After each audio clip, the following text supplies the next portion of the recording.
আচ্ছা, আর জাস্ট মাত্র 2 দিন বাকি। 13 তারিখ সন্ধ্যে 7:30টায় কিন্তু officially Indian super league season 11 start হয়ে যাবে। মুখোমুখি কী হবে না, মোহনবাগান এবং মুম্বাই সিটি এফসি।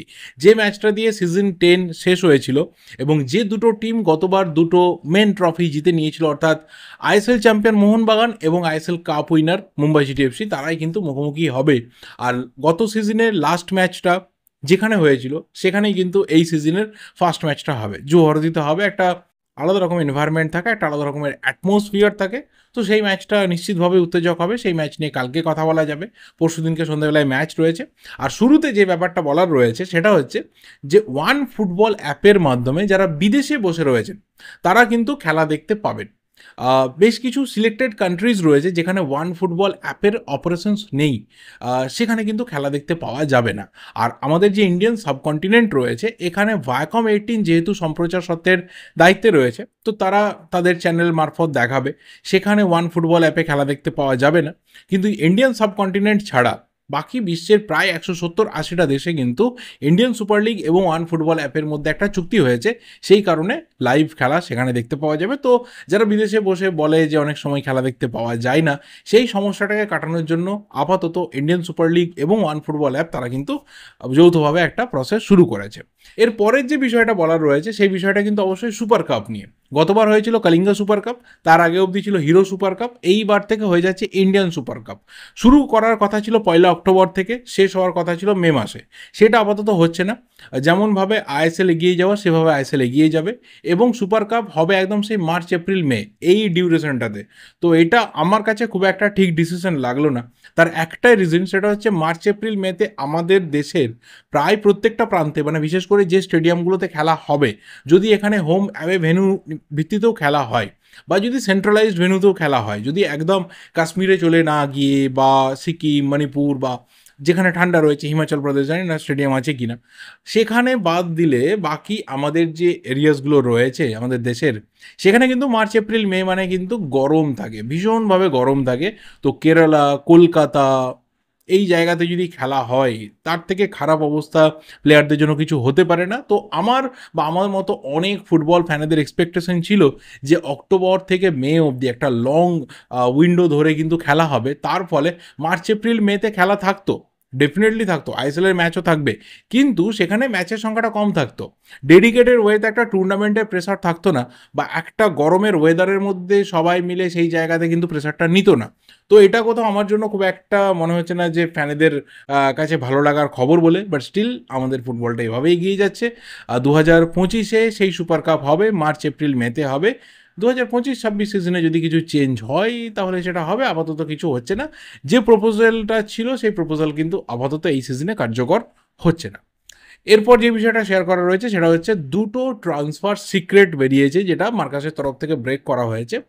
সত্যিই সিক্রেট, কারণ অলওয়েজ এমন কিছু নাম নিয়ে আমরা আলোচনা হয়তো করি, সেই নামগুলো মেলে না। কিন্তু এমনও অনেক সময় হয়ে যায় যে যে নামগুলো আলোচনার মধ্যে ছিলই না, কিন্তু ক্লাব তাদের জন্য চেষ্টা করেছিল, ক্লাব ইন্টারেস্টেড ছিল, দুটো পার্টির মধ্যে হয়তো কথা হয়েছিল, আস্তে আস্তে আরও সিক্রেট বেরিয়ে আসবে, তখন সেগুলো নিয়েও কথা বলা যাবে।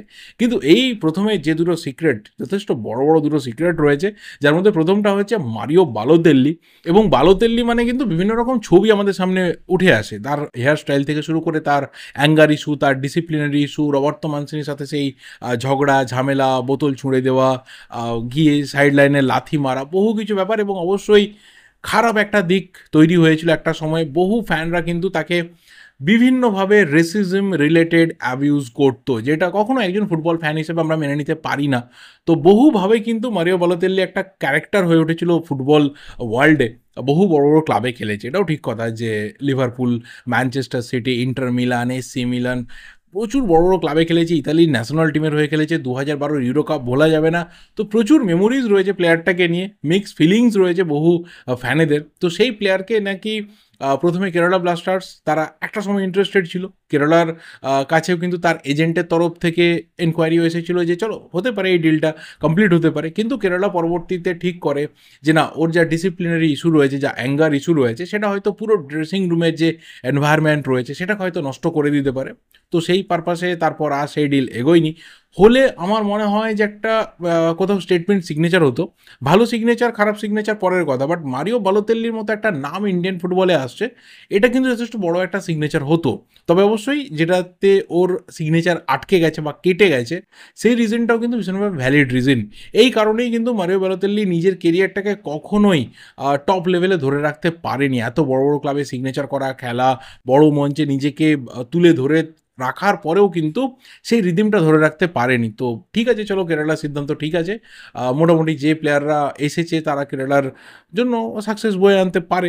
কিন্তু দ্বিতীয় যে ট্রান্সফার সিক্রেটটা বেরিয়েছে, এটা কিন্তু ভীষণভাবে ইন্টারেস্টিং। সেটা হচ্ছে আন্দ্রেস ইনিয়েস্তা, যাকে নিয়ে গত সিজনে রিউমার ছিল যে তার এজেন্টের তরফে মোহনবাগানের কাছে কল ছিল যে আন্দ্রেস ইনিয়েস্তা ফ্রি রয়েছে, তোমরা সিগনেচার করাতে পারো। কিন্তু একটা বড় সমস্যা ছিল যে আন্দ্রেস ইনিয়েস্তার যে salary, that's huge, that's huge. সেটা গত সিজনে জানা গেছিলো যে মোটামুটি ওর যা স্যালারি, সেই স্যালারিতে মোহনবাগানে প্রায় 6টা বিদেশি তো হয়েও যাবে, তার সাথে 2-3 জন হয়তো ডোমেস্টিক প্লেয়ারও হয়ে যাবে। দেখো, খুব স্বাভাবিক ব্যাপার, যে প্লেয়ারটা নিজের দেশকে ওয়ার্ল্ড কাপ দিয়েছে, ক্লাবকে চ্যাম্পিয়ন্স লিগে চ্যাম্পিয়ন করেছে, অলমোস্ট ব্যালন ডিওর জিততে জিততে ব্যালন ডিওর হাতছাড়া হয়েছে, এবং কেরিয়ারের পিক ফর্মে দাঁড়িয়ে একটা সময়ে অবশ্যই মেসি, রোনাল্ডোর পাশাপাশি যে প্লেয়ারকে আমরা বলতাম যে ঠিক আছে চলো, যদি মেসি রোনাল্ডোকে আমরা অমিট করি, যদি বাদ দিই যে মেসি রোনাল্ডো নেই এই মুহূর্তে, এই জেনারেশনটা বা এই এরাটাতে, তাহলে কিন্তু Andres Iniesta he is the best, he is the good. তো সেই প্লেয়ারকে নিতে গেলে তো সেই খরচা করতে হবে, কারণ তার নিজের একটা পার্সোনাল ভ্যালু রয়েছে, তার স্যালারি রয়েছে, তার ফেস ভ্যালু থাকে না, যে ন্যাচারালি একটা প্লেয়ারকে যখন আনছি তখন কিন্তু একটা বিরাট বড় ক্রেজি ব্যাপার তৈরি হয়ে যাচ্ছে। তো সেই কারণে মোহনবাগান মুভ করতে পারেনি, হয়তো ইচ্ছা ছিল, সেই কারণে হয়তো কথাবার্তা এগিয়েছিল, বাট স্যালারি আস্কিং যা ছিল হয়নি।